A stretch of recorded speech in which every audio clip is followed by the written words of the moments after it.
yang biasanya yang lembaga-lembaga yang mengatur. Ya, betul. Yang keempat, adanya institusi. Jadi di bawah sistem manajemen infrastruktur itu di bawah pengawasan dari institusi yang terkait gitu ya. Jadi ada sebuah institusi yang mengatur si irigasi tersebut. Oke, yang kelima adalah Lalu yang terakhir yaitu adanya sumber daya manusia sebagai pelaku dalam oke, pengelolaan tersebut. ya, bagus. Yang kelima adalah adanya sumber daya manusia yang mengelola irigasi tersebut. Nah, ini 5 pilar utama yang harus ada untuk bagaimana mempraktekkan, mengaplikasikan sistem irigasi modern di Indonesia. Satu pilar itu terkait dengan pilar yang lain. Jadi 5 ini merupakan satu kesatuan yang harus ada untuk menjalankan irigasi modern. Nah, oke, itu secara teorinya. Kemudian kita lihat fakta di lapangan di Indonesia tentang irigasi, khususnya pertanian, ya. Nah, coba ada yang bisa fakta di lapangan, apakah 5 unsur ini sudah bagus berjalan atau bagaimana? Yuk, coba lihat. Siapa tadi? Tadi kayak Mbak Anifah ya, mau bicara ya? Atau yang lainnya silahkan. Mbak Anifah masih di jalan tadi. Oke, ayo. Yuk, biasanya rajin nih, cepet nih. Nih yang masih di jalan Mbak Hana, Agung, Ibrahim, Amelia. Tadi yang juga masih ini rapat, Sasa. Oke, yuk coba kalian secara pengetahuan mungkin dari literatur atau mungkin dari mass media yang ada. Apakah model modernisasi irigasi di Indonesia ini bisa berjalan baik? Terus bagaimana keterkaitan 5 pilar ini pada fakta di lapangannya? Ada yang memberikan pendapat? Jadi materi untuk ke sini ini adalah bagaimana mahasiswa memahami tentang konsep irigasi modern dan bagaimana aplikasi di Indonesia ini gitu. Ke arah itu. Jadi kita tidak membuat desain atau berhitung atau saudara membuat alat untuk irigasi itu enggak. Jadi karena 2 SKS nih ya, 2 SKS berarti sebatas pengetahuan bagaimana konsep-konsep dan aplikasi di lapangan terkait dengan irigasi modern. Itu. Ayo Mas Jaka atau Mas Jaka baru nyampe. Tadi ayo siapa? Lanjut. Ayo. 822 17 15. Oke, masih ada 8 orang lagi. Kita lihat nih, sekarang saya pancing dah. Apakah di Indonesia secara institusi sudah banyak terlihat melakukan modernisasi di dalam irigasi? Kalau banyak terlihat, bisakah beri contoh? Atau kalau yang terlihat dia berupa institusi mandiri, swasta, ataukah institusi dikelola oleh negara? Kalau nggak bisa jawab, saya berikan tugas ke kalian tuh. Silahkan Saya setting coba izin jawab ya, Bu. Oke, yuk Mbak Yesi ya. Dari tadi Mbak Yesi ditanya diem. Ayo Mbak Yesi, gimana Mbak? Iya, Bu. Berdasarkan yang saya pahami juga mengenai 5 pilar irigasi modern ini ya, Bu ya, dan penerapannya untuk irigasi modern ini di Indonesia itu bisa dibilang sangat ideal dan baik untuk diterapkan pada konstruksi irigasi atau infrastruktur irigasi di Indonesia. Nah, kenapa? Karena kita bisa melihat bahwa pembangunan gitu atau modernisasi irigasi ini dapat meningkatkan seperti efisiensi air, ada perluasan luas tanam, produktivitas panen. Itu bisa berdampak Oke. juga secara nasional, Ibu. Nah, Kalau dibilang ada keterkaitan kelima pilar tersebut, menurut saya pribadi ada, Ibu. Yang pertama, faktor pertama tadi itu pada ketersediaan air ya, Bu ya. Nah, ketersediaan air ini menurut saya hal itu tentu berfokus pada konservasi, perlindungan dan juga jaminan pada pasokan air, karena ini merupakan salah satu unsur Iya, utama dari irigasi itu sendiri gitu. Terkhususnya untuk mencukupi betul. kebutuhan Oke. pertanian. Nah, yang kedua tadi ada infrastruktur ya, Bu, infrastruktur irigasi. Nah, tentu hal ini menjadi salah satu faktor penting juga karena memastikan untuk kondisi jaringan irigasi kita itu dapat berfungsi secara optimal. Ya, sepertinya itu digunakan ada yang kita kenal ada bendung, waduk, saluran, ada bangunan pintu air gitu. Nah, lalu adanya tadi pengelolaan ya, Bu ya. Nah, tentu hal tersebut juga perlu adanya pengelolaan yang berfungsi dalam mengatur, membagi, dan bagaimana mengalirkan irigasi ini secara terencana, terukur, dan dapat dialiri secara merata ke setiap jaringan irigasi gitu. Nah, tentunya hal itu juga diatur dan dioperasikan secara adanya pengawasan atau ada pengelolaan dari kelembagaan irigasi juga seperti pemerintah daerah atau bisa kita kenal seperti balai wilayah gitu atau mungkin dari kelompok masyarakat atau para petani gitu. Nah, dan kalau bahas dengan orang-orangnya tadi kita terakhir itu berhubungan dengan sumber daya manusia ya, Ibu ya. Nah, ini tentu salah satu penggerak yang memastikan bahwa kualitas dan kapasitasnya itu sebagai pelaku irigasi itu mulai dari pemerintah hingga nantinya paling ujungnya itu kepada para petani, sehingga hal tersebut dapat menunjang atau mendukung sistem irigasi modern ini dalam mengoperasikan baik fasilitas infrastrukturnya serta hal tersebut dapat berjalan sesuai peraturan dan mematuhi lebih tepatnya itu mematuhi tata atau aturan-aturan dalam sistem irigasi modern ini juga, Ibu. Mungkin kurang lebih pendapat saya seperti itu ya, Bu ya. Ya, bagus. Secara pendapat Mbak Jesi benar untuk keterkaitan dari 5 pilar tersebut ya. Nah, kemudian bagaimana aplikasi di Indonesia juga tadi sudah disebutkan. Tapi pertanyaan saya adalah, apakah yang ada di lapangan itu sudah didominasi dengan model irigasi modern?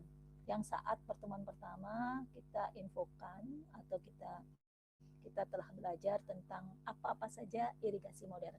Jadi tolong bedakan antara irigasi konvensional, di mana irigasi konvensional itu ada model irigasi yang sederhana. Sederhana itu non teknis. Kemudian dengan fasilitas dan sebagainya jaringan irigasi dengan model dimensi saluran yang efektif itu masuk di dalam sistem jaringan irigasi teknis yang tadi diatur oleh pengelola khusus, institusi khusus, kemudian pun juga ada pengaturan khusus yang kemarin kita kenal dengan nomenklatur, ya. Nah, tapi itu semua kalau tadi yang cenderung Mbak Yesi ceritakan itu kecenderungan ke irigasi teknis. Nah, pertanyaan saya, 5 pilar itu memang saling keterkaitan, ya. Di dalam irigasi teknis di Indonesia telah dipraktekkan, gitu ya. Nah, sekarang untuk irigasi modern, yang artinya di sini menggunakan sprinkler, kemudian tetes, kemudian dengan IoT, ya, atau dengan sensor, dengan ini, apakah secara kelembagaan, secara keterkaitan 5 pilar tersebut sudah dijalankan oleh pemerintah untuk mempraktekkan irigasi yang modern? Kalau ada, itu di daerah mana? Paham ya Mbak Yesi ya? Jadi tadi benar, keterkaitan benar dan itu sudah dipraktekkan di Indonesia dalam irigasi teknis. Tapi dalam irigasi modern, itu apakah sudah banyak dilakukan di lapangan? Ataukah bagaimana? Oke, bisa dibantu yang lain, silahkan. Sebelum nanti kita masuk ke pertemuan ini adalah jenis-jenis dari irigasi, model irigasi modern yang untuk pertemuan ini adalah dengan model sprinkler, terus untuk pertemuan ke depan dengan tetes, dan nanti selanjutnya ya. Oke, ayo, tadi bagus penjelasan Mbak Yesi, runtut lengkap, tapi ke modernisasi belum dikaitkan. Ayo, silahkan. Yang lainnya, hello, Galoh, Bram. Ayo, nggak usah disebut. Ini saya catat tuh siapa yang aktif, siapa yang enggak loh. Ya. Kan itu materi yang kemarin. Nah, nanti kalau materi yang kemarin tadi sudah bagus, Mas Rifwan udah menjelaskan tentang 5 pilar, terus diterangkan lebih lanjut oleh Mbak Yesi. Nah, sekarang kita masuk ke modernisasi. Apakah di Indonesia sudah menerapkan penuh modernisasi tersebut? Ayo, jangan diem dong. Kalau diem ya udah, kita selesai saja ya kuliahnya ya. Yuk.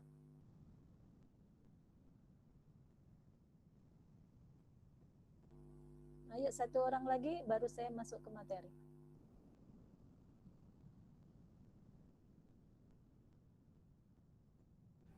Izin menjawab, Bu. Oke, bagus, ayo. Ini banyak sekali yang tampil. Yuk, Mbak Anifah, silakan. Ya.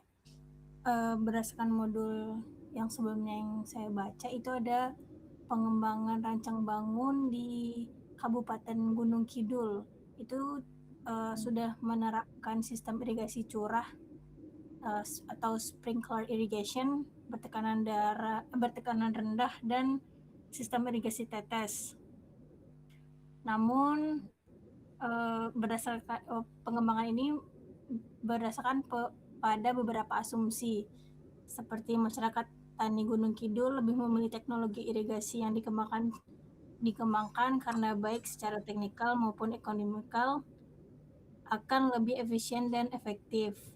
Terus dengan memakai teknologi yang akan dialihkan, maka akan lebih banyak waktu luang yang dimanfaatkan oleh petani untuk menambah penghasilan dengan cara pengembangan teknologi.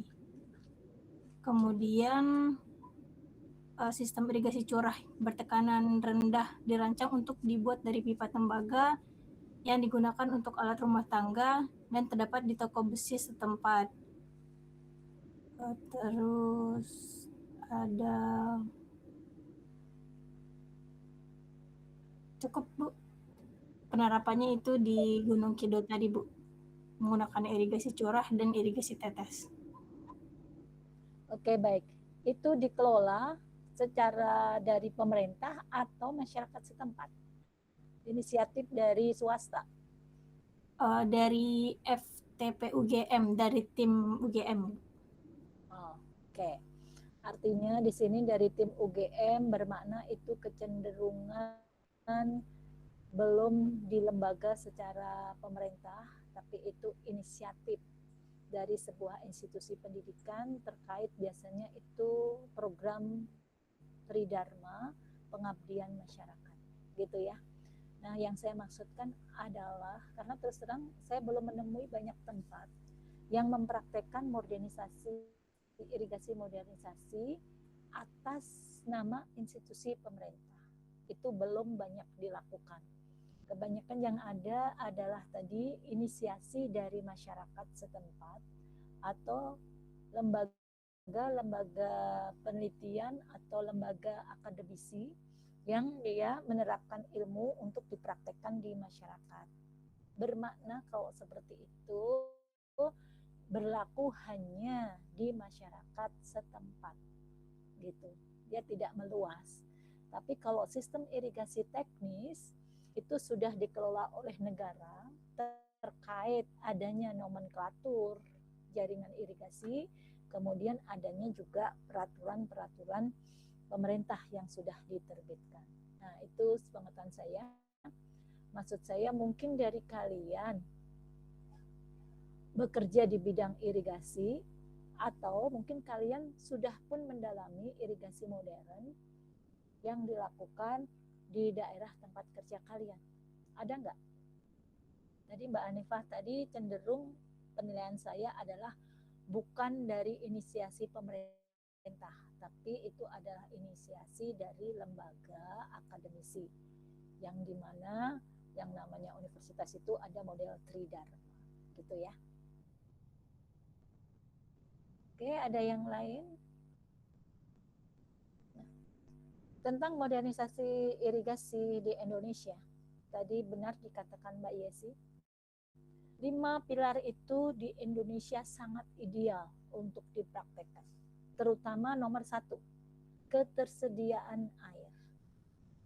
Ketersediaan air curah hujan ya di Indonesia itu bisa dibilang sangat tinggi secara rata-rata. Bisa dibilang tinggi lah, bukan sangat tinggi. Sangat tinggi di daerah-daerah tertentu. Tapi ada juga yang kurang. Tapi kalau secara rata-rata, maka curah hujan di Indonesia itu kategori tinggi. Ya. Artinya, secara ideal sebenarnya Indonesia punya potensi yang sangat bagus untuk diterapkan irigasi modern. Dengan pun juga nanti dikombin misalnya, karena curah hujan yang tinggi tadi, irigasi modern ada salah satunya dengan efisiensi penggunaan air, maka pun bisa dengan kombinasi PLTA gitu ya, kemudian irigasi yang modern, itu akan tepat sasaran gitu. Jadi kalau secara ketersediaan air Indonesia sangat punya potensi. Kemudian yang kedua, infrastruktur. Nah, infrastruktur untuk irigasi modern ini yang masih perlu dipertanyakan, karena masih banyak belum terpenuhi infrastruktur. Kalau secara tadi irigasi teknik ini sudah merata, artinya di banyak wilayah Indonesia itu ada gitu ya. Nah, tapi kalau dilengkapi dengan infrastruktur modern, nah itu masih belum secara luas. Karena apa? Kalau saya lihat justru kesininya ya, kalau dulu waktu Pak Harto dari desa ke desa, maka jalan-jalan pertanian itu semua diaspal, bagus gitu. Kemudian ada penyuluhan pertanian dan sebagainya. Tapi arah ke sini justru Indonesia banyak impor beras, impor kedelai, kemudian impor apalagi gitu ya, sampai garam pun impor. Padahal 2/3 wilayah Indonesia adalah air. Tapi ironisnya garam saja impor gitu ya. Nah, adanya impor-impor tersebut menjadikan masyarakat petani jadi apa ya, menjual tanah pertaniannya, karena dipandang hasil pertanian justru rugi, bukan untung gitu. Karena dari pupuknya sudah mahal dan sebagainya, sementara beras impor lebih murah gitu.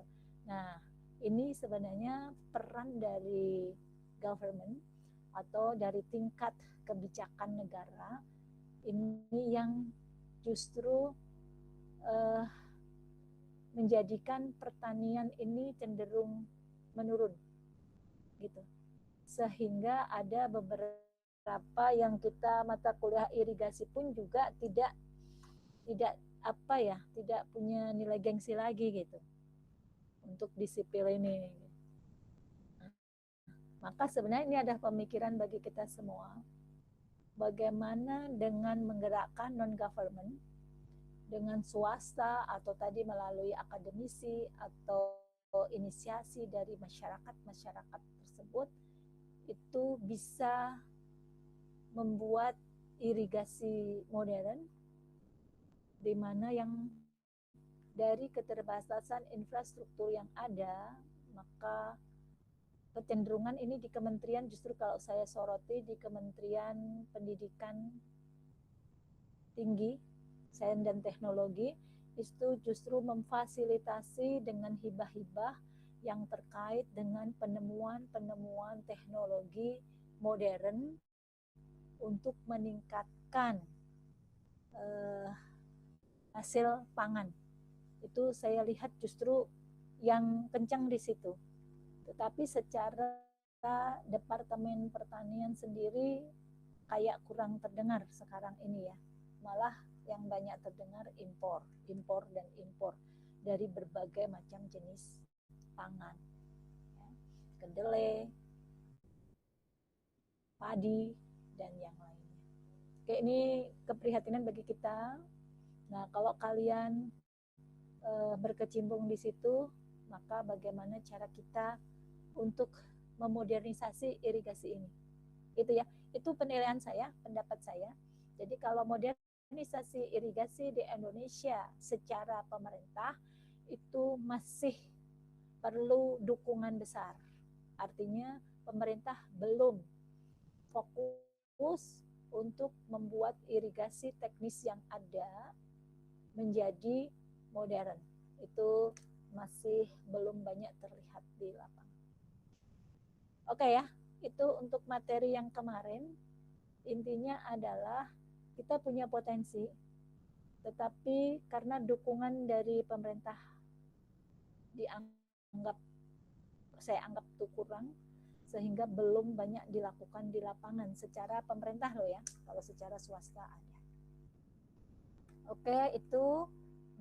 Dan sebenarnya kalau kita nanti kita mendalami satu persatu apa itu irigasi teknis, nah di situ akan banyak efisiensi dan hasil yang bagus yang bisa kita terapkan. Oke, itu sekilas tentang review materi yang kemarin, di mana di dalam irigasi modern itu 5 pilar ini sangat dibutuhkan ya. Keterkaitan antara satu dengan yang lain itu sangat signifikan. Nih lihat nih materi yang keempat, kriteria ideal 5 pilar, di mana yang jelas untuk ketersediaan air dengan adanya sarana modernisasi, kita bisa melihat misalnya di suatu tempat ketersediaan airnya kurang, maka disitulah munculnya infrastruktur irigasi yang modern, sehingga ada model tetes yang dimana air digunakan itu ya pas menetes, pas di tanaman-tanaman, sehingga tidak ada model air yang tergenang gitu ya. Nah itu infrastruktur modern itu pun dipengaruhi oleh ketersediaan air. Nah, apalagi musim di Indonesia ada musim kemarau. Bagaimana di dalam saat musim kemarau pertanian tetap berjalan, maka disitulah infrastruktur modern itu sangat dibutuhkan, gitu ya.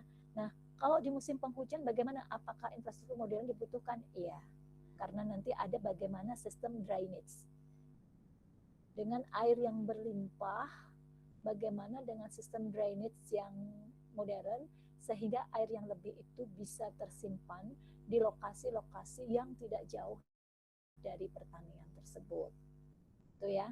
Kemudian kalau pengelolaan jelas, segala sesuatu ada manajemen, ya. Manajemen yang bagus maka akan menghasilkan yang bagus. Kemudian sistem irigasi modern akan dilaksanakan secara optimal bila ada institusi, terutama institusi pemerintah, government, itu ada atau sangat mendukung. Maka ini akan lebih mensukseskan si irigasi modern tersebut. Kemudian yang tak kalah pentingnya adalah segala sesuatu man behind the gun. Jadi ada manusia yang melaksanakan sistem tersebut. Terutama dalam sistem pengelolaan jelas butuh manusia, institusi pun juga ada manusianya. Di mana si manusia ini pun juga harus diberikan pendidikan untuk pelaksanaan teknik-teknik di dalam operasional sistem irigasi modern tersebut. Jadi 5 ini merupakan satu kesatuan yang tidak bisa dipisahkan, baik dalam irigasi yang konvensional, irigasi teknis, ataupun irigasi modern. Ya, inti di dalam materi pengantar ini adalah bila kita mau masuk ke irigasi yang modern, maka 5 pilar ini pun juga harus dipersiapkan, ya, terutama infrastrukturnya nih. Infrastrukturnya, kemudian supaya dia terpelihara dengan baik, manajemen dan institusi. Pelaku manusia jelas harus dididik khusus. Gitu ya. Nah, ini menurut saya inti dari mata kuliah yang kemarin. Ini saudara bisa lihat proses modernisasi irigasi dan pengelolaan sistem yang sekarang. Ya. Oke. Kamu lihat nanti perkembangan irigasi di dunia. Nah, terutama coba di Cina ya. Kalau saya melihat dalam cocok tanam atau pertanian irigasi di Cina, itu benar-benar dia sangat efektif dalam penggunaan air, pupuk atau apa sehingga hasilnya itu seperti buah-buahan gitu ya, sayuran itu hasilnya bagus dalam waktu yang singkat gitu.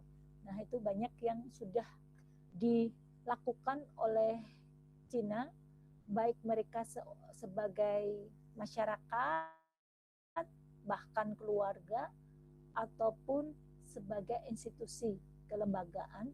Nah, di sana sudah modernisasi itu udah bukan barang yang langka, tapi memang sudah terlihat di mana-mana. Sementara di Indonesia kita lihat justru banyak sawah yang dirubah menjadi industri. Itu di Indonesia ya. Nah, dari mata kuliah ini atau sub pokok tentang pengantar modernisasi Indonesia di sini, saudara bisa memahami sebenarnya bila dikelola dengan baik, kita itu punya sumber daya yang hebat. Indonesia itu sumber daya yang kaya, tapi ironisnya segala sesuatu, kalau bisa dibilang hampir segala sesuatu itu kok impor gitu ya. Kalau saudara belajar tentang birokrasi bagaimana impor dan ekspor, maka nanti ada pihak-pihak tertentu yang diuntungkan dari proses impor tersebut. Sementara rakyat yang ya kena imbasnya gitu ya. Kalau impor ya harganya kita tidak bisa kendalikan. Itu. Suatu saat kalau di embargo ekonomi, nah itu akan ya apa ya, sedih gitu kalau memikir Indonesia tentang itu. Sementara kita kaya semua. Ini sebagai pengetahuan untuk saudara tentang bagaimana sebenarnya mengelola kekayaan Indonesia ini, terutama pertanian, dengan baik. Oke, clear ya? Ada pertanyaan sebelum kita lanjut? Kalau tidak ada, kita akan lanjut tentang perencanaan dan pembuatan sistem irigasi sprinkler. Ini modul saya cari, tapi ini lengkap ya. Dia di sini perencanaan, desain, dan pembuatan sistem irigasi sprinkler. Nah, kalau kalian dalam modul ini, kita tidak menyuruh kalian merencanakan dan mendesain, tidak. Tapi ini sebatas pengetahuan bagi kalian bahwa bagaimana sistem irigasi modern yang salah satunya adalah sprinkler ini, kekurangan dan kelebihannya itu apa. Gitu. Maka saya berikan pertanyaan di forum, apa yang disebut dengan irigasi sprinkler, kemudian kelebihan dan kekurangannya itu apa, itu ya. Nah, di sini kalian bisa melihat tujuan pembelajaran di sini. Maka kalian di sini menganalisis. Kalau di kalian adalah saudara bisa menjelaskan tentang apa itu pengertian sistem irigasi sprinkler. Kemudian saudara bisa menyebutkan kelebihan dan kekurangan dari sistem irigasi sprinkler. Terus kalian juga bisa menjelaskan komponen-komponen dalam sistem irigasi ini. Nah, untuk yang analisis perancangan dan pembuatan, ini sebatas pengetahuan. Silahkan nanti bila saudara punya modal dan tertarik di sini, justru kalian mengembangkan sendiri. Nah, modul ini bisa ada manfaat tentang desain dan pembuatan sistem irigasi sprinkler, kemudian bagaimana pengoperasian dan perawatannya.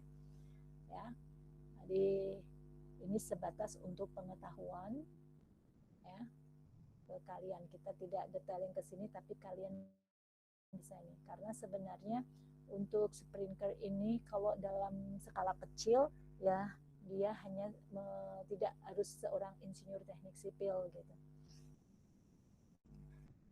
Oke ya, itu sebagai pengantar. Di sini saudara bisa lihat sistem irigasi sprinkler. Ini saudara bisa lihat gambar nih, di mana irigasi itu dia disemprotkan ke tanaman. Jadi nih, gambar ini menunjukkan bahwa daerah perkebunan jagung irigasinya dengan sprinkler. Nampak di sini terlihat penampilan pertumbuhan sangat baik dan merata. Gitu. Nah, ini adalah perkebunan komersial. Artinya kalau komersial di sini adalah memang dia mengejar benefit dan biasanya ini dilakukan oleh swasta ya. Nah, di mana sistem sprinkler ini nanti ada bermacam-macam, ada yang dibuat permanen, ada yang dibuat dia mobile. Terus kemudian dia dibuka kerannya itu bila memang setelah dalam perhitungan pola tanam gitu, saat bulan sekian atau berapa hari gitu ya, mungkin dalam 20 hari, ini perlu kebutuhan air sekian. Nah, kalian ke arah perhitungan di situ. Tapi itu biasanya lebih didominasi untuk seperti ini di pertanian, itu lebih detailnya. Gitu. Sebenarnya tugas sipil sih ke arah desain irigasi yang teknis, itu dominan untuk sipil. Kalau ini sebenarnya untuk arah operasional ini cenderung ke dia engineer pertanian gitu ya. Tapi kita sebagai insinyur sipil pun juga bisa merancang ini bila model kapasitas yang besar. Itu baru bisa. Itu ditangani oleh sipil. Nah, kalau gini-gini biasanya swasta. Ini saudara bisa lihat ya, dengan model ini maka air yang dicurahkan itu bisa terukur gitu. Oke, sehingga sebenarnya kalau sistem modern ini saluran drainage, saluran pembuangan seperti di sistem irigasi teknis itu bisa dibilang hampir sedikit, jadi hanya sedikit dibutuhkan. Biasanya itu dipakai bila kondisi kemarau, tapi penghujan, sistem pembuangan. Tapi kalau kondisi yang biasa karena dia pengairannya sudah diatur. Nah, kita lihat di sini pemanfaatan air pembangunan pertanian meliputi 75%, ini teorinya. Nah, irigasi sprinkler yaitu mencurahkan air di sekitar perakaran dengan diameter pembasahan 1 sampai 10 meter. Nah, kalau irigasi tetes itu melalui pipa berlubang yang tadi diceritakan oleh Mbak Hanifah tadi ya, di desa Gunung Kidul tadi, di sana memang kemarau, maka bagaimana menghemat air, sehingga di situ lebih cenderung dibutuhkan irigasi tetes. Di sini meneteskan air melalui pipa berlubang dengan diameter kecil. Kalau sprinkler itu pembasahan dari jarak 1 sampai 10 meter. Nah, biasanya kalau sprinkler ini infrastrukturnya atau alatnya itu dia berpindah-pindah, itu biasa yang beberapa saya lihat di lapangan. Ya, walaupun juga bisa didesain secara tetap. Oke. Nah, ini nanti bisa kalian baca sebagai pengetahuan. Nah, di sini apa kelebihan dan kekurangan sistem irigasi sprinkler? Sistem irigasi ini disebut sebagai overhead irrigation, di mana cara pemberian air dilakukan di bagian atas tanaman. Jadi seperti air hujan, gitu ya. Jadi kalau sprinkler ini adalah mencurahkan atau pemberian air di atas tanaman. Nah, penyemprotan dibuat dengan mengalirkan air bertekanan melalui lubang kecil atau nozzle. dalam mata kuliah mekanika fluida, semakin dia lubang itu kecil, kalau kalian buka keran ada selang, saudara tutup itu sebagian. Kalau misalnya kalian membersihkan motor kalian ada pakai keran dan selang, nah untuk supaya dia punya tekanan besar kan di selang itu kamu tutup gitu, ada ini kecil yang kamu buka, nah itu akan memberikan tekanan yang besar.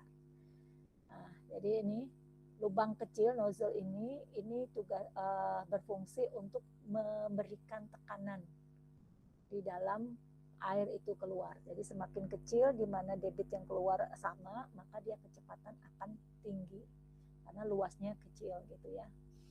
Nah, itu di mekanika fluida sudah diajarkan. Jadi tekanan biasanya diperoleh dengan pemompaan. Tuh, ini irigasi sprinkler nih. Ini bisa alat ini berjalan ya. Nah, yang disebut infrastruktur irigasi modern itu salah satunya ini irigasi sprinkler, tetes itu masuk di dalam infrastruktur.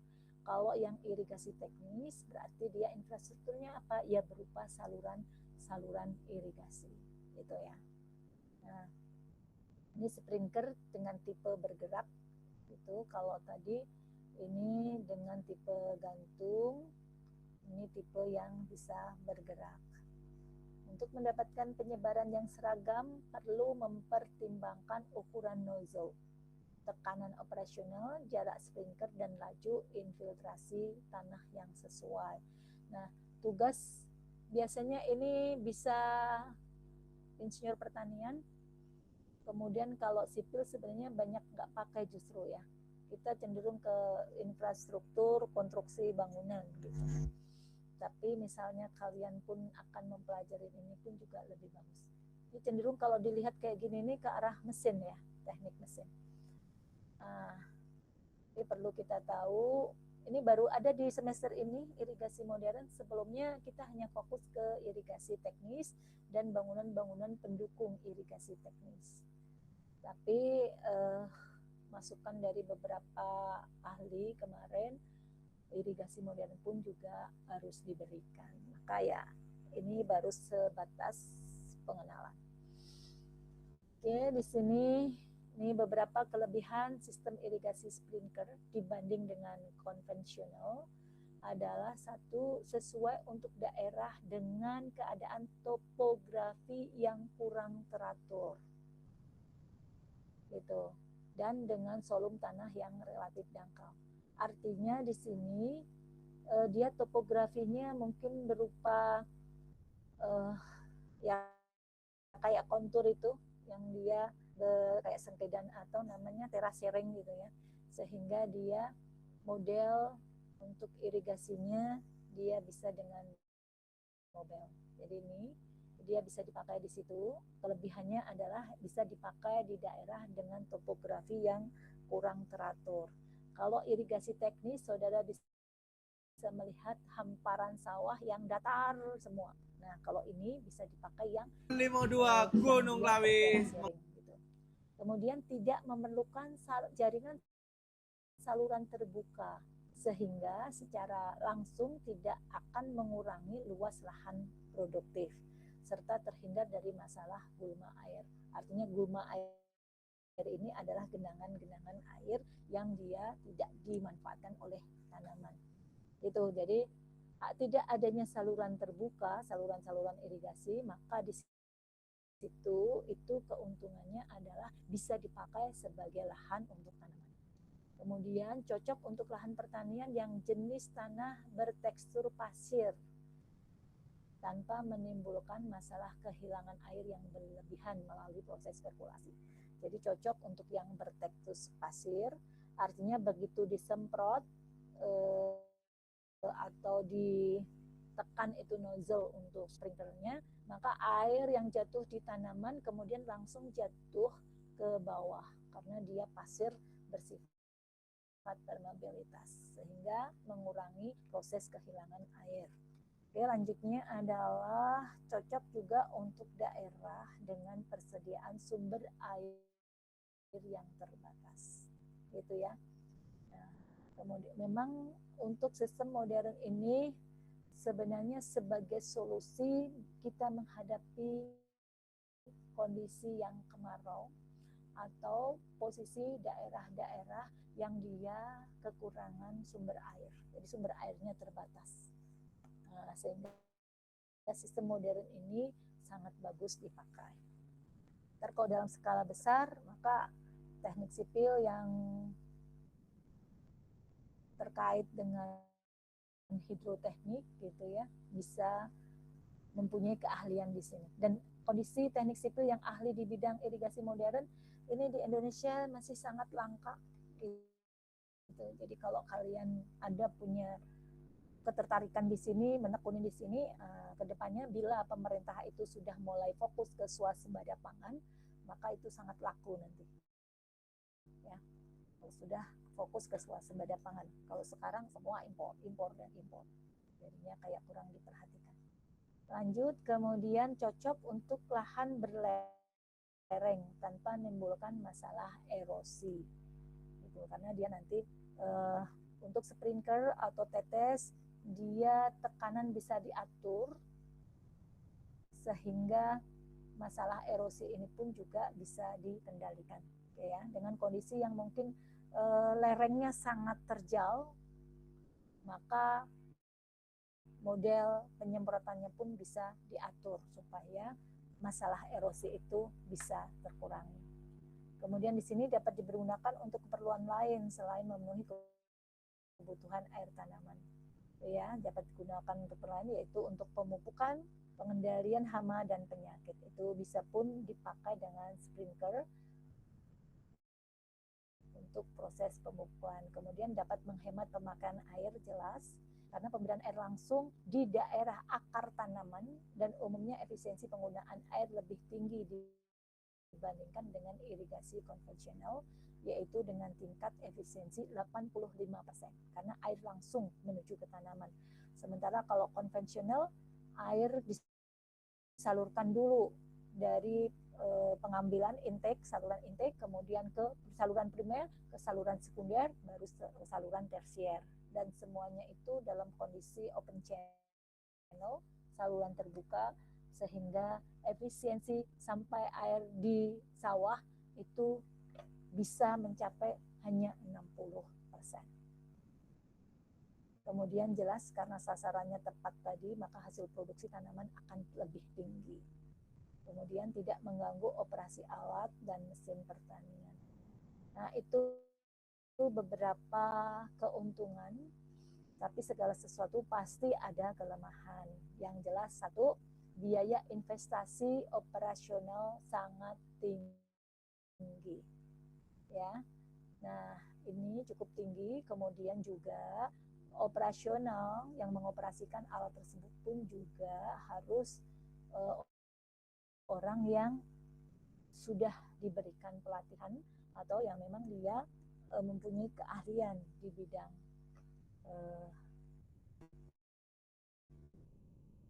di bidang peralatan tersebut. Nih, makanya kalau pemerintah tidak mendukung, kemudian swasta yang mempunyai modal besar pun juga nggak ada, maka ya sangat susah untuk dilakukan di lapangan. Ini tadi yang saya bilang, karena belum ada peraturan yang secara nasional tentang irigasi modern ini, sehingga pemerintah pun juga sarana prasarana modern pun juga belum ditangani secara fokus. Tapi ingat, beda pimpinan nanti akan beda kebijakan. Jadi saat ini seperti ini. Siapa tahu saat depan swasembada pangan sendiri. Nah, insya Allah modern ini akan dipakai nanti. Kemudian memerlukan rancangan dan tata letak yang cukup teliti untuk memperoleh tingkat efisiensi yang tinggi. Jelas.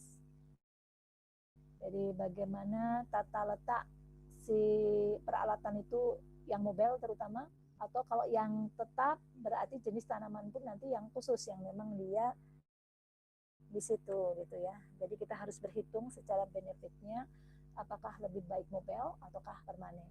Gitu yang sering saya lihat di lapangan itu adalah mobile. Oke, nah maka Kalau mobile berarti tata letaknya di mana yang pas supaya memperoleh tingkat efisiensi yang tinggi. Nah, ini perlu orang yang ahli di sini. Kemudian efisiensi pemberian air sangat dipengaruhi oleh kecepatan angin. Nah, karena tadi ini bisa dipakai untuk di daerah lereng atau pegunungan dengan kontur yang tidak rata tadi. Kalau daerah yang tinggi, maka faktor kecepatan angin itu sangat berpengaruh, gitu ya. Jadi kondisi kecepatan angin itu berapa, maka di situ nanti memainkan untuk tekanan pompa atau buka lebar dari nozzle-nya pun juga harus diatur. Kemudian beberapa jenis tanaman, terutama yang sensitif, akan mengalami kerusakan bila terjadi pada daun karena terjadi penumpukan kadar garam padanya. Nah, ini untuk tapi ingat jenis-jenis tanaman tertentu. Ini pun juga ada jenis-jenis tanaman tertentu yang dia nggak bisa air itu ke daun, tapi bisanya di akar. Nah, ini lebih banyak dikembangkan sebenarnya di pertanian ya untuk saat ini. Cenderung kalau pertanian dia ke arah nanti ke swasta-swasta itu. Kita sipil lebih ke proyek sih, jadi sebenarnya kurang. Nah, jatuhnya nih ya, ini ada beberapa yang jelas kekurangan utamanya adalah tadi biaya. Terus kemudian SDM-nya pun juga mempunyai keahlian khusus. Kemudian jenis tanaman-tanaman disesuaikan dengan operasional dari infrastruktur modern tersebut. Oke, nah jenis-jenisnya di sini sudah ada beberapa gambar ya. Ada yang sistem ini dengan posisi tetap, yang dia disebut dengan permanen. Nah, juga ada yang sistem mobile. Nih, di mana dapat dipindahkan. Jadi secara jenis sprinkler itu bisa dalam posisi tetap, permanen, atau bisa pun dipindahkan. Nah, kemudian di sini ada pun juga sistem kelompok secara farm system dirancang untuk luas lahan dan merupakan satu-satunya fasilitas pemberian air irigasi. Jadi pertanian yang sistem irigasinya itu hanya sprinkler saja. Nah, kalau ini field system itu ada dirancang untuk dipasang di beberapa lahan pertanian yang biasanya digunakan untuk pemberian air pendahuluan pada lokasi persemaian. Nah, kalau ini cenderung untuk model yang dia untuk persemaian atau pengolahan lahan, itu pun juga bisa. Kemudian incomplete farm dirancang untuk diubah dari sistem farm system menjadi field system atau sebaliknya. Nah, di sini sistem ini ada 3, ada berpindah tadi portable, ada yang dia solid, permanen, dan ada yang semi permanen. Artinya kalau semi ini dia dipasang itu pada pola tanam 1, nanti pola tanam kedua dipindah, itu semi permanen. Jadi dia permanen dalam kondisi jangka waktu berapa waktu atau 3 bulan atau berapa tergantung dari musim, gitu juga. Ini pengaruh dari pola tanam. Tapi ada juga setelah disemprotkan atau dibuka itu keran yang portable, selesai langsung pindah, selesai langsung pindah. Itu yang namanya portable ya. Kalau yang semi portable ini dia dalam jangka waktu tertentu. Nah, walaupun demikian ada sistem sprinkler yang konvensional, ini yang lama, kemudian ada perkembangan sistem irigasi geser. Nah, ini kalian bisa lihat nih sistem irigasi sprinkler model geser. Jadi sini pindah ke sana, pindah, nanti balik lagi gitu ya. Nah, di modul ini saya ambil modul referensi ya. Karena ini saya lihat kok lengkap dan bagus gitu, maka saya pakai untuk sementara karena RPS-nya kok saya melihat ada kurang pas. Nah, sistem sprinkler berpindah manual, artinya kalau manual berarti ya dipindah-pindah dengan tenaga manusia. gitu. Tapi ada juga yang ini model manual. Nih, nanti terus dipindah lagi. Ini pun juga kerannya dibuka secara manual. Ya. Ini irigasi berpindah manual. Manusia berperan. Nah, kalau di sini irigasi berpindah dengan roda. Jadi tinggal kita pakai remote gitu ya. Ini bisa dia bergerak sendiri. Jadi manusia mungkin hanya menggunakan remote saja. Nah, gitu ya. Nah, kalau ini ya manusia harus bergerak memindahkan alat. Ini kita lihat gambarnya jelas ya perbedaannya. Kemudian berpindah dengan mesin. Nah, di sini ada mesin di sini. Ini pun juga bisa dengan remote atau model dikendalikan. Biasanya kalau dengan mesin bisa dikendalikan atau ada mungkin driver yang di situ. Kemudian sistem irigasi berjalan, mobile rain gun system. Ini di sini pun juga dia model yang parsial gitu dan dia bisa berjalan dengan travel. Kemudian bisa dengan sistem selang ditarik. Nah, ini ditarik, maka dia tetap berhenti di situ. Nanti ditarik lagi, ada kabel roll di sini. Nah, ini macam-macam dan jenis-jenis ini kita pilih sesuai dengan budget yang ada dan sesuai dengan kebutuhan. Itu ya, ini sistem selang tarik, kemudian irigasi dengan lateral fleksibel. Ini pun juga lateral berarti dia datar. Nah, kalau sistem permanen, bagaimana sistem permanen? Ya dia dipasang di situ. Gitu. Ini sistem dengan solid set, solid itu berarti permanen situ. Dipasang di situ. Begitu nanti di situ dinyalakan dia nyemprot, begitu enggak ya sudah dia dimatikan kembali. Nah, ini biasanya pohon-pohon yang dia misalnya kayak tembakau yang dia bisa punya waktu berapa tahun nanti sampai ini berubah. Ini kita lihat tuh kalau permanen, nah, mungkin di sini kemudian di tempat sana lagi atau di sebelah itu diatur. Ini sistem. Nah, kalau sistem semi permanen kemudian tarik selang, ini selang bergerak. Nah, perhitungan ini yang perlu kita desain dengan pola tanam, kemudian berapa itu jarak gitu ya, itu yang perlu didesain oleh engineer. Nah, ini dengan model dengan grid. Nah, ini pun juga bisa dengan perpipaan. Nah, kayak gini yang sipil mempelajari ya. Dengan perpipaan, ini ada keran ini nyala nanti. Nah, ini pun juga bisa didesain dan dihitung.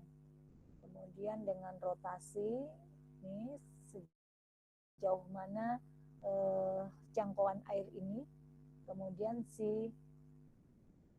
ini berputar ya, jadi radius berapa. Nanti kalau sepertinya berputar ini bisa permanen juga, bisa portable. Jadi setelah ini dia tetap di situ. Bila dinyalakan dia mengairi atau menyiram tanaman sesuai dengan radius dia. Ini beberapa model-model jenis-jenis irigasi ya. Ini semua masih kondisi irigasi sprinkler. Nah, sprinkler itu artinya dia menyemburkan air, jadi memberikan penyiraman di atas tanaman. Nah, nanti bedakan dengan tetes ya. Akan depan kita berikan modulnya. Kalau tetes bagaimana? Nah, ini sumber airnya dari mana? Itu bisa dari mata air dan lain-lain. Kemudian ini jaringan pipanya, pipa utama. Nah, ini kalau nanti sudah mulai ke desain dan pembuatan, maka seterusnya ini bermanfaat bagi kalian. Nah, kemudian bagaimana tentang penyambungan pipa gitu ya. Bahan pipanya itu apa saja, unit perpipaannya bagaimana nih, pompa sentrifugalnya dengan penggerak motor listrik pun ini kalian bisa baca di sini ya. Ini jenis-jenis keni ya, aksesoris pipa, artinya dari beberapa peralatan ini kalian bisa merakit sendiri untuk membuat model Springer ini. Gitu. Nah, ini jenis-jenis Springer. Kemudian kepala Springernya itu modelnya apa saja. Itu bisa dibuat dan dirakit sendiri. Ya. Biasanya anak laki-laki nih yang ngulik kayak begini nih. Ini bisa kita buat, bisa kita praktekkan di tanaman sendiri. Jadi modelnya untuk modern ini bisa skala dengan luas yang terbatas. Gitu. Makanya biasanya swasta yang melakukan atau per orang. Ini perancangan sistem irigasi Springer. Nah, perancangan sistem ini sangat ditentukan dengan berbagai faktor. Bagaimana faktor-faktor ini akan mempengaruhi seperti apa sistem irigasi Springer yang akan nanti dibuat.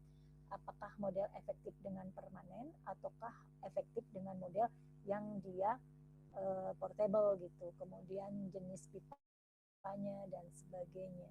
Ini kriteria kesesuaian lokasi penerapan irigasi. Ini ada beberapa kriteria. Jadi kalian memperhatikan iklimnya, kemudian jenis tanahnya, sumber airnya, jenis tanamannya, kemudian si petani ini juga karena dia adalah pelaku, ya. Kemudian ekonominya, jelas di situ budget, modal, dan nanti hasil yang didapat, gitu ya. Maka pun diperlukan kemampuan teknis dan finansial petani itu harus memadai, kemudian kelembagaan akan kokoh dan berjalan lama bila ada kelembagaan. Ini pengukuran lahan tadi, kondisi lahan di situ, dia kalau dia topografi, dia berterasering atau dia berkontur, maka pun harus pun diukur ketinggiannya ya, dengan modal teodolit dan sebagainya. Ini menghitung rancangan hidrolika. Nah, kalau sudah perancangan begini, sipil nih masuk. Jadi sebenarnya sipil itu bisa masuk di mana-mana ya. Bisa di pertambangan, bisa juga di pertanian terkait dengan irigasi, bisa juga di tempat-tempat lain. Jadi sebenarnya kalau kalian sipil, insya Allah nggak ini ya, nggak khawatir terhadap pekerjaan, asalkan kalian punya keahlian. Nah, ini bagaimana perhitungannya. Bila kalian tertarik ya silahkan dibaca. Ya. Kalau tujuan dari mata kuliah ini sementara saat ini baru saudara ke pengenalan dan pemahaman serta dapat menjelaskan ini loh jenis-jenis irigasi modern tentang desain pembuatan yaitu secara expand atau pengembangan dari modul ini. Tapi kita pilihkan modul ini, siapa tahu suatu saat nanti bermanfaat bagi kalian. Tuh kalian bisa lihat ya tentang hitungannya, faktor-faktor sampai arah angin pun juga di sini di ini jangkauan sprinkler dengan kondisi kecepatan angin sekian. Nah, ini detail sudah diberikan. Semoga ini bermanfaat saja. Oke, kesini adalah materi yang memang bila kalian ingin fokus untuk membuat model irigasi ini. Terus sampai bagaimana cara pembuatannya pun juga di sini digambarkan. Nah, bagaimana pemasangan sprinklernya, penyambungannya, operasionalnya, dan terakhir adalah perawatan. Serta bagaimana pengecekan kualitas air. Tentunya kualitas air ini harus sesuai juga dengan nanti kecocokan terhadap tanaman yang kita tanam. Kemudian kalau penggunaan bahan kimia, artinya di situ bisa model sprinkler ini pun dipakai untuk pemupukan, gitu ya. Nah, ini perawatan pun juga di sini dijelaskan dari masing-masing sarana prasarana dari irigasi sprinkler itu. Oke, penjelasan saya cukup. Ada pertanyaan silahkan kita diskusikan, ayo.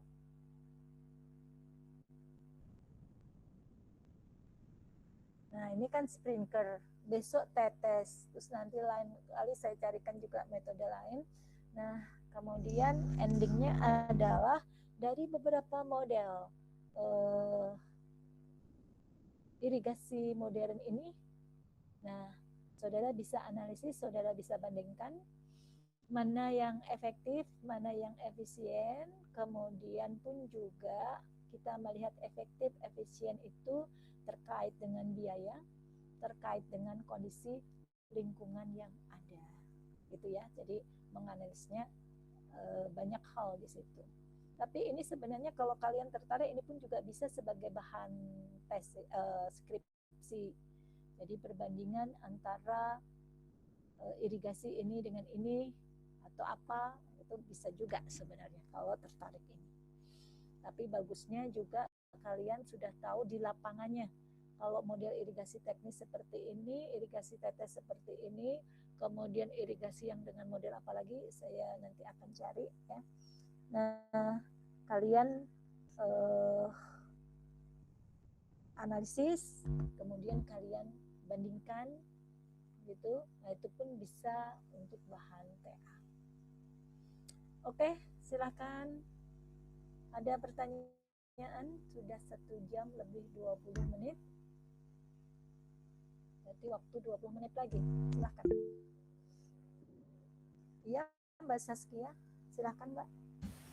Bu, izin bertanya, tapi di yang materi yang sebelum-sebelumnya, Bu, yang di modul 7, izin bertanya, kalau untuk tipe salurannya, Bu, kalau misalnya yang irigasi tersier sama kuarter, apakah diperbolehkan untuk dengan tipe yang sama, Bu, misalnya di tipe 1 gitu?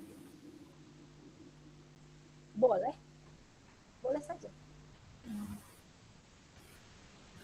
Bu, makasih, Bu. Iya, boleh, nggak apa-apa. Oke, yang lainnya itu tugas ya, Mbak ya? Iya, Ibu, betul. Soalnya karena NIM-nya segitu, jadi nilai salurannya tipenya dapatnya yang tipe 1 semua, Bu, untuk yang tersier sama yang kuarter. Nggak apa-apa. Jadi gini, kalau yang kemarin tuh ya, desain saluran ekonomis, nah itu kan saya sudah berikan contoh lengkap di situ dengan tabel-tabelnya gitu ya. Nah, ikuti data yang kamu ada, itu kan sebenarnya kalian latihan. Tapi nanti fakta di lapangan, debit itu kan dilihat dari kondisi di lapangan, berapa debitnya gitu. Terus kemudian di situ apakah saluran di situ apakah kita harus pakai dengan lapisan batuan atau beton gitu kan, aplikasi di lapangannya nanti menyesuaikan. Nah, kalau ini secara latihan, maka kalian based on the data, based on dengan kesesuaian data yang ada, ini sesuai tipe berapa. Kalau semua tipe 1, ya berarti 1 semua. Nah, kalian bisa berikan di situ. Karena data hitungan gini-gini, maka ini masuk di dalam tipe 1. Nah, ada penjelasan kayak gitu. Ya. Oke, boleh Mbak. Baik, Bu, terima kasih, Bu. Iya, ada yang lainnya lagi?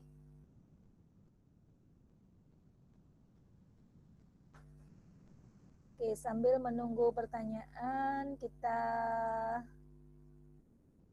yuk. Alhamdulillah yang masuk 19. Oke.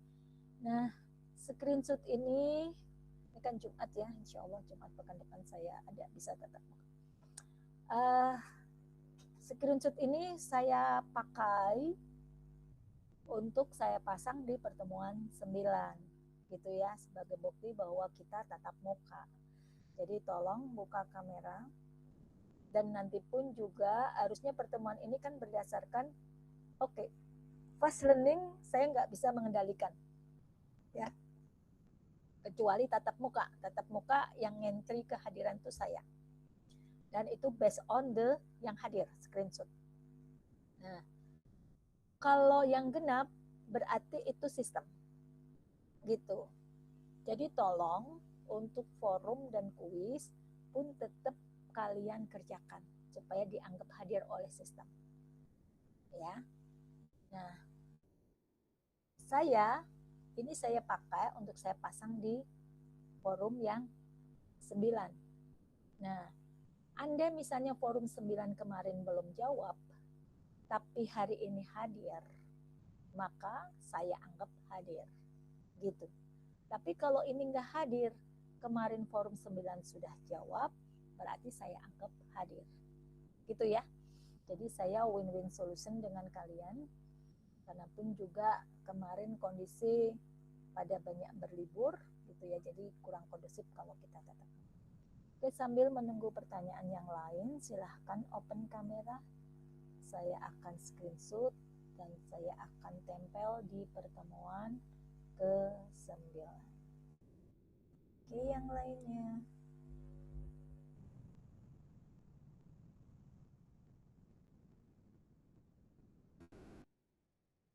Ini semua sudah posisi di rumah, alhamdulillah. Saya tuh kadang kasihan kalau di perjalanan itu. Tapi nggak apa-apa, itu perjuangan. Oke, sudah 1, 2, 3.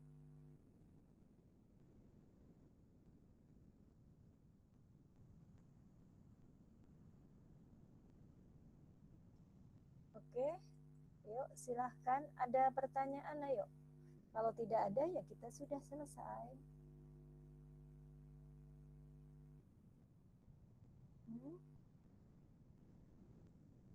Silahkan bila ada tugas atau pertanyaan lain, misalnya tadi ya seperti Mbak Saskia tadi, kan perlu harus segera dikerjakan, kalian WA juga boleh. Gitu. Nggak harus ketemu tatap muka begini, gitu. Bisa ditanyakan di grup atau bisa japri ke saya gitu ya. Dipersilahkan saja. Sekarang pertemuan 10.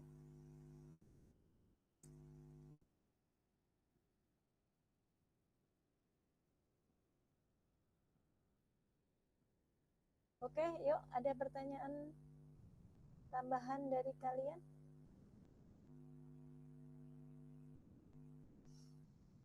Nah, nanti untuk kehadiran ini ya, forum dan kuis, ini saya pakai untuk melengkapi yang pertemuan sebelumnya.